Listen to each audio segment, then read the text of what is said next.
RAEVEN, but I'm also known as the CEO of Funky Town. I'm originally born in Germany and I grew up in Johannesburg, and in 2014 I moved to Cape Town.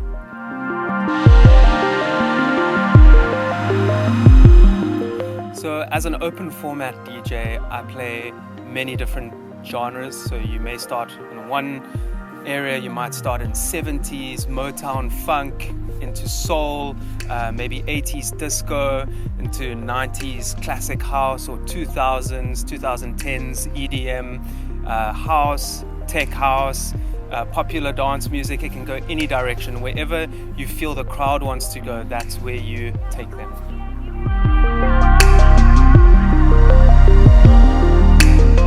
So I like a very niche kind of style that would kind of be related to house or techno. It's very melodic. I call it ethereotic. It's stuff that you, like if you're going on a long drive, it's stuff that you might listen to and it feels like it takes you to another dimension, that kind of music. I have an arsenal of secret weapons. It obviously depends on the crowd and on the time of the evening, depends what the people need. There's a couple key songs that I know I can always go to, but I don't want to reveal too much to you.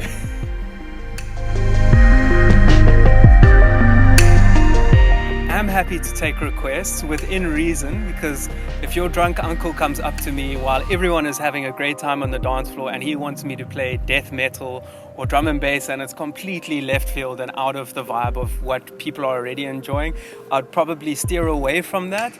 But if it comes from the bride or groom or the close family and it works, what I try and do is to make it work in a coherent way with the flow of the night, so that way it's not jagged and jarring, because you want everyone to have a good time, not just one person who has that request. So try and keep it inclusive. I can definitely rock a dance floor. So reading the crowd is a very fine skill, and it takes a lot of years to be able to really understand what it takes to establish that rapport with the crowd and with the audience. There's this intuitive connection that you have with them, that you have to read their energy, you have to see where they're at, and you want to see where you want to take them through the night. So it's very important to be very sensitive to where people are at throughout the course of the whole evening. I personally don't use sync, I don't use auto mix. I feel that it takes away from the feel of actually having control over the music. So I learned DJing on turntables, the old school way, on vinyls, and I still have the same approach. Even though we're using a digital mixer, we still have the same approach, that you are manually controlling each song. And the way that you blend from one song to another to kind of create this like seamless tapestry from one song to another, the audience shouldn't actually be able to hear that you're playing a new song until you're already in the new song. It should be that seamless.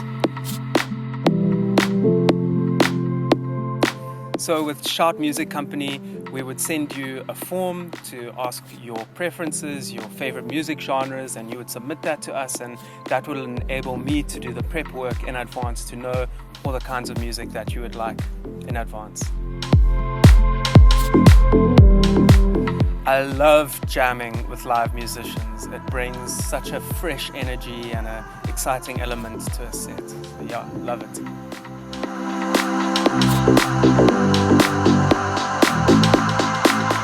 The first dance is obviously a very important moment, but for me, even more crucial than that is the song that comes straight after that, because that's normally when everyone joins the bride and groom on the dance floor. So I want that song to be perfect. It needs to match the moment, it needs to match the energy, and it needs to get everyone onto the dance floor. So that for me determines the rest of the night. So that is a very important moment for me.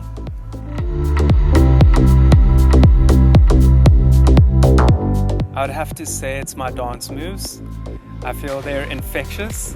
If I'm having a good time, I think you're going to have a good time too. We'll all have a good time together.